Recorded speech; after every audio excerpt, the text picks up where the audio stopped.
Herder hier na wie ek soek.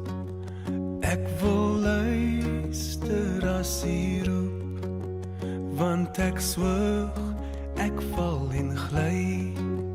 As die stem verdof in my, voor die hier kom word ek stil.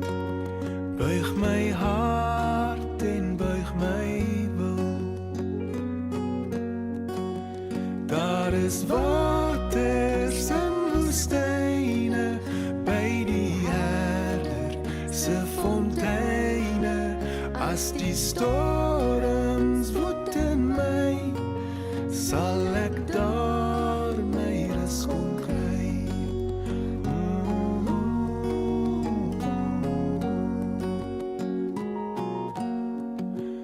Wys my hoe ek moet leef, leer my om nie te ken. Ek alleen verbrou en dwaal, U alleen kan my kom haal. Op die weg kan U my hou, al is dit styl, al is dit nou. Daar is waters in woestyne, by die herder se fonteine. As die storms woed in my, sal ek daar my rus kon kry.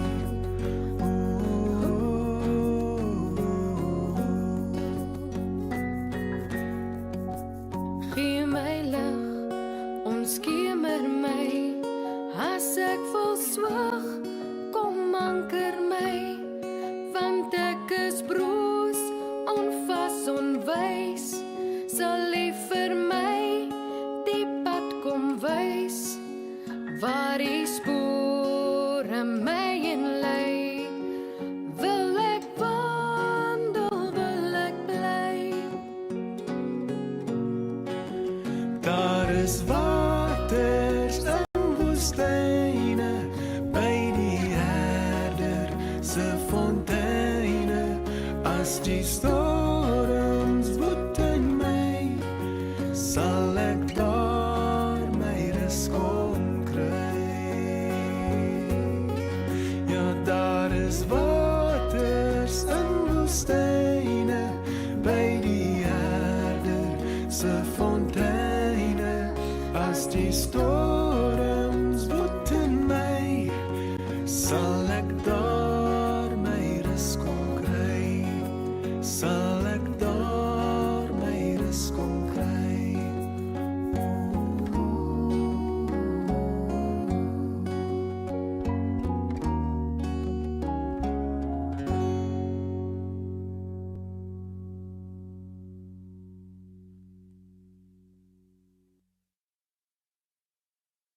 Goeiemôre liewe familie, wat 'n wonderlike voorreg het ons nie om vandag weer by mekaar te kan wees nie, so op hierdie virtuele manier weer, waar ons vandag Pinksterdag gaan vier.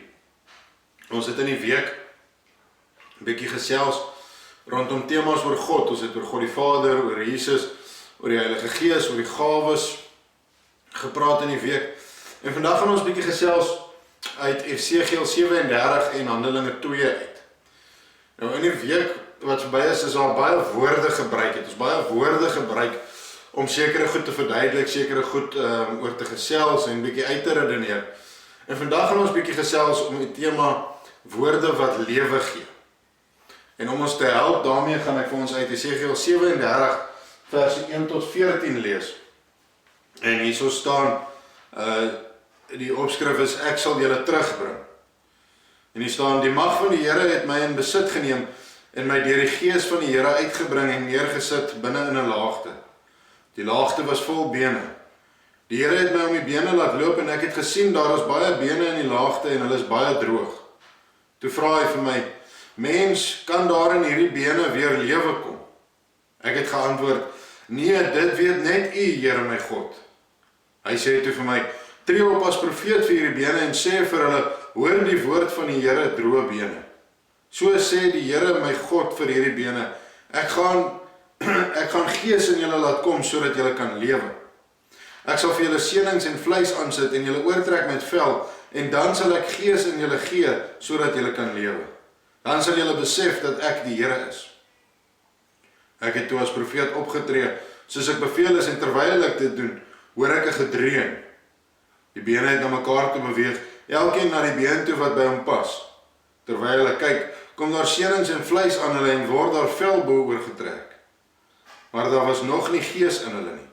Toe sê die Here vir my, praat nou as profeet met die gees, tree op as profeet mens, sê vir die gees, so sê die Here my God, kom uit die 4 windstreke gees, blaas in hierdie dooies in dat hulle kan lewe. Ek het as profeet opgetree, soos die Here my beveel het, en toe kom die gees in hulle, en hulle lewe en gaan staan regop. Dit was 'n baie groot menigte. Die Here het vir my gesê, mens, al hierdie bene stel die hele Israel voor.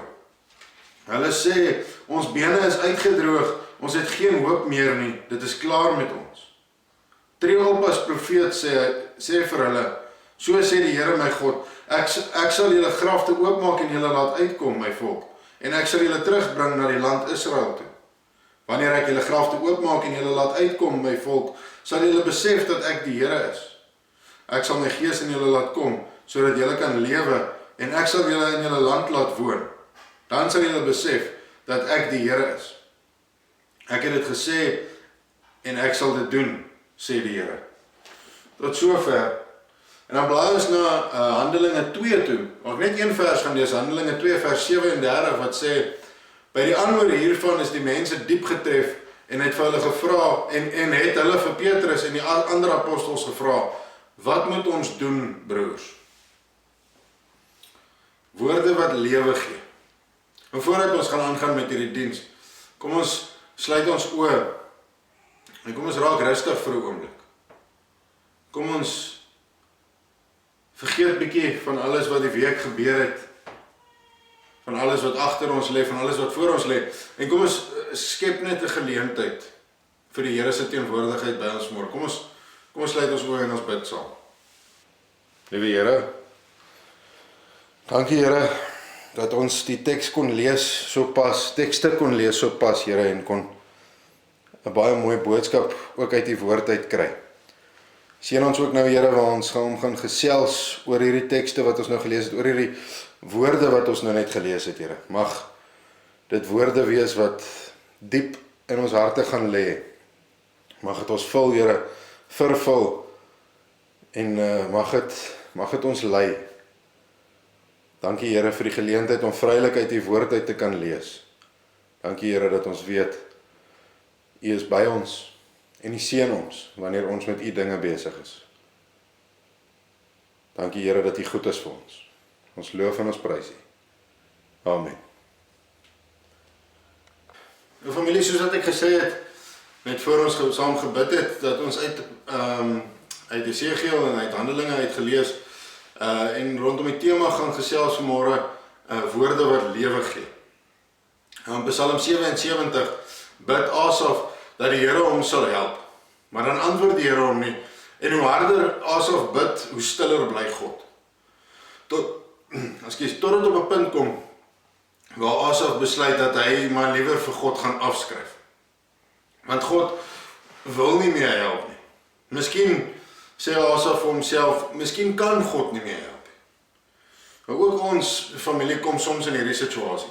Dinge gebeur met ons, goed kom oor ons pad, probleme stap oor ons lewenspad, en ons drome word nie bewaarheid nie. Dit wat ons gehoop het gaan met ons in ons lewens gebeur toe nou nie so nie. Daar kom so af 'n angs oor ons, oor hierdie situasies, oor 'n bepaalde situasie, of oor enige situasie wat in ons lewens plaasvind. Ek seker ons kan maar die voorbeelde opneem. Dis almal sake wat maak dat ons op 'n punt in ons lewe kom, waar ons voel, soos Asaf, dat God weg is.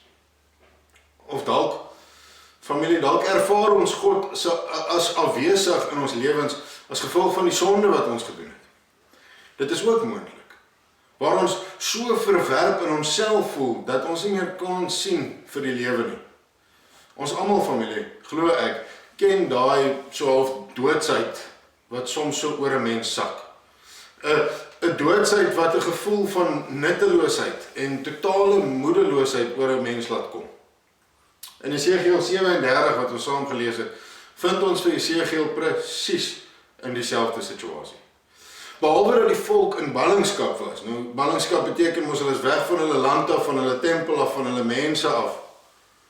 Behalwe dat hulle in ballingskap was, is al wat hulle gehoor het van die profete is die oordeel van God. As jy Esegiel van hoofstuk 12 af deurlees, dan lees jy dit, dan lees jy goed, verskriklike goed. Die profete is soos jakkalse. Ek gaan hulle straf. Los julle afgode, julle gaan sterf, vuur gaan julle verteer. Jerusalem sal soos 'n klein boompie platgevee word. Die wat sonde gaan sterf, ellende wag op julle. Dis net oordeel. Dis al wat hulle hoor. Alles, maar alles was soos die dood vir hierdie mense. Daar was niks meer om voor te lewe nie. En so het die volk gevoel, maar ook die profeet Esegiel.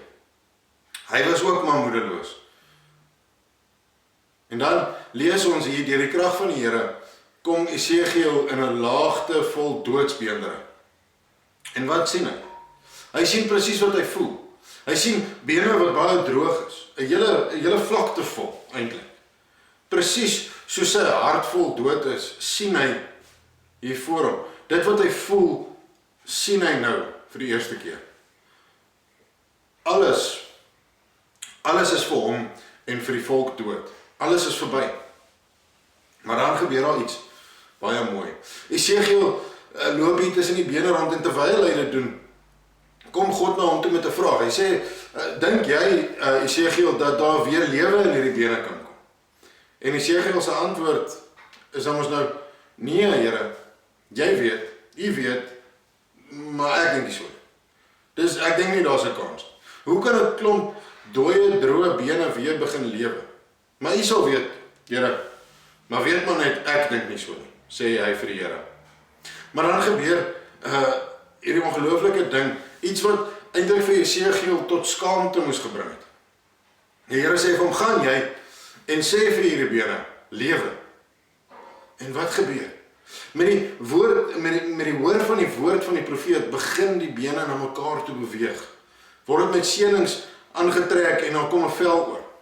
En daar lê almal toe, kan ons eintlik maar sê. En toe kom die Here weer na Esegiel en hy sê vir hom, maar sê nou vir die gees om in hierdie mens in te gaan. En toe Esegiel dit doen, gaan die gees in almal in en hulle staan regop. Nou wat, familie, wat het hier gebeur? Ons kan dit eintlik baie eenvoudig en kort saamvat. Die volk was dood. Hulle het gevoel God is weg. Daar was nie weer of is nie meer kans tot lewe nie. Toe kom God en hy gebruik 'n mens. Hy gebruik sy profeet om twee goed te doen. Hy gebruik sy profeet in die eerste plek om sy woord te verkondig dat daar lewe in God is. En dan gebruik hy hom in die tweede plek om tot God te bid om sy gees weer uit te stort. En dit het twee gevolge ook. God se volk het weer begin lewe en almal het besef dat die Here werklik God is. Dat hy wel in beheer is, dat hy lewe wil en kan gee. Kom ek probeer om dit nog korter te sê. God gee lewe deur sy woord en sy gees.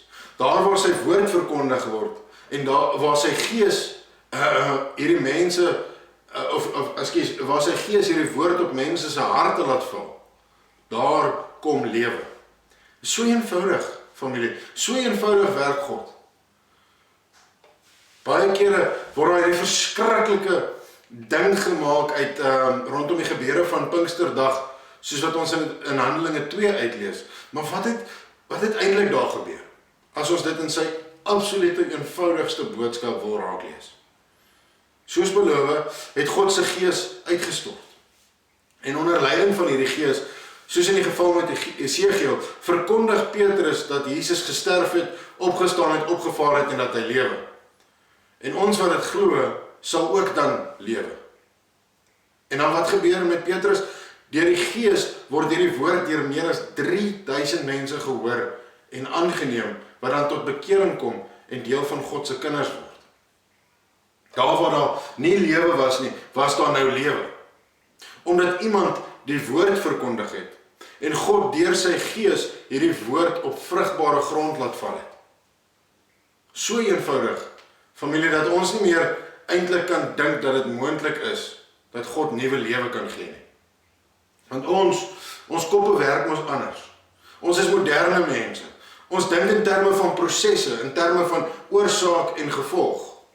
Dinge moet vir ons redelik en logies wees. En as ons kan sien wat aan die gebeur is, nog beter. Want dan kan ons dit beskryf en dalk nog beter verklaar. Nou God, familie, werk nie so nie. Die Gees werk ook nie so nie. Johannes 3 sê, die Gees is soos die wind. Hy waai wanneer en waar hy wil. Ons kan nie sy werking sien nie. Maar dit beteken nie, omdat ons nie die werking van die Gees kan sien nie, dat die Gees nie werk nie. Dat die Gees nie besig is om nie te maak nie. Soos die Gees Esegiel gedink het. Nee wat, Here. Hierdie is maar 'n klomp ou, dooie en droë bene. Daar is nie 'n kans nie. En wat gebeur? Esegiel moes erken dat die Here God is. Wat meer is, hy moes erken dat sy woorde in opdrag van God onder leiding van die Gees lewe gegee het. Familie, besef ons dat ons woorde in ons dra wat lewe aan ander kan gee. En al dink ons dit is nie moontlik nie, dit is so. Want wanneer die Gees in ons lewe die woord van God in ons. En dis nie uit ons eie krag of ons eie insig wat ons hierdie woord moet verkondig nie. Dis nie op ons eie stoom wat ons dit moet doen nie. Want oor die krag wat ons nodig het om deur ons woorde en ons dade, die woorde en dade van God te word, kom van die Gees af. Ons moet dit net met woord en daad verkondig. Al dink ons dat dit geen effek sal hê nie. Esegiel het vir die Here gesê, nee wat, hier kan nie weer lewe kom nie. Maar toe hy gaan doen het wat die Here gevra het, het daar lewe gekom. Want, sê vers 14, die Here het dit gesê, die Here het die opdrag gegee en dit deur Esegiel gedoen. Kan alles so eenvoudig wees, familie? Ja, dit kan, want God werk nie anders nie. Dit is juis wat ek dink Pinksterdag wil sê. Toe Jesus gedoop is, het die Gees oor hom gekom, en so is hy bemagtig om die evangelie te verkondig. Met Pinkster het die Gees oor mense gekom, sodat ons in staat sal wees om te gaan verkondig en te gaan leef, en so nuwe lewe op te wek. Kom ons bly bidend, familie, en ons bly dankbaar dat God ons so wil gebruik. Kom ons bid dat ons sal raak sien dat dit is hoe God werk. En kom ons bid dat God ons so sal gebruik dat nuwe lewe geskep word, daar waar ons beweeg, daar waar ons werk. Esegiel het verkondig en dooie bene het lewend geword. Petrus het verkondig en 3000 mense het tot bekering gekom. Wie verstaan dat God vandag nog sy kinders so gebruik, sal lewe gee. Amen.